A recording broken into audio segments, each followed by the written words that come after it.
Magandang hapon sa ating lahat mga kaprobinsya. Ngayon ay magta-transplant tayo ng ating punlang talong mga kaprobinsya.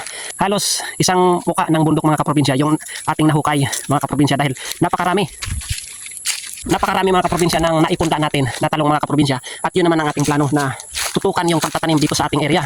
Dahil malinis naman yung ating area at napakagandang pagtaniman dahil napakatagal na panahon mga kaprobinsya na hindi naman to talaga tinaniman. Walang tanim mga kaprobinsya at higit sa lahat maliliit pa yung nyog. Ayan mga kaprobinsya, ayan yung ating mga tanim na nyog mga kaprobinsya, maliliit pa naman. Kaya naisip ko niman natin ng mga gulay. Kaya yun, ito yung dito ako nakapokus mga kaprobinsya sa pagtatanim. So marami libo mga kaprobinsya yung ating itatanim dito sa ating area na punla, yung talong at sili mga kaprobinsya. Kaya sinisikap natin na tayo ay makapagtanim mga kaprobinsya dahil umulan-ulan. Perfect timing na tayo ay makahabol bago man dumating yung tag-init mga kaprobinsya.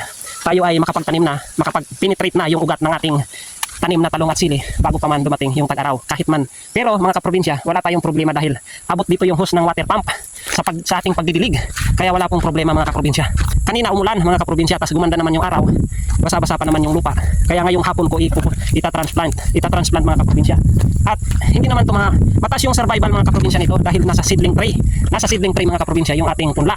Kaya malabong mamatay yung ating mga tanim dito na itatransplant sa ngayon. So ayan mga kaprobinsya, pakita ko sa inyo. Ayan po yung ating talong mga kaprobinsya. Tapos yung hindi nabuhay, nilagyan ko pa ng sili. So ayan mga kaprobinsya. So dinistribute ko na mga kaprobinsya kanina. Ayan ayan yung pagtataniman natin mga kaprobinsya. Ayan yung hukay natin mga kaprobinsya. At diyan natin itatanim yung ating talong mga kaprobinsya. Ayan yung mga butas-butas na yan mga kaprobinsya. Ayan yung ating talong mga kaprobinsya. So ito, ayan mga kaprobinsya. Yan po yung, dahil napakahalaga mga kaprobinsya ng pagtatanim. Ayan ang lalaki ng mga kaprobinsya ng ating talong.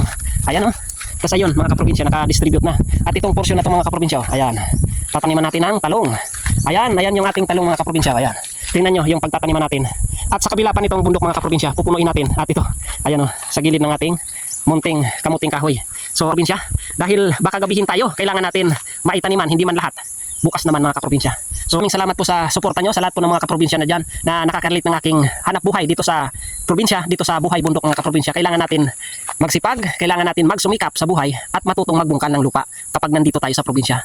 Yun po ang pinakamaganda. Yun po yung dapat nating matutunan dito mga kaprobinsya. Napakasimple lang ng buhay, basta magsikap lang tayo mga kaprobinsya. So maraming salamat po sa mga viewers and followers ko dyan. Maraming salamat po sa inyo, sa lahat po ng mga Bicolanong Uragon, mga Manoy, mga Manay. So kaway-kaway po tayong lahat dyan. Buhayin po natin ang mundo ng agrikultura. Mag-ingat po tayong lahat. God bless. Peace bye.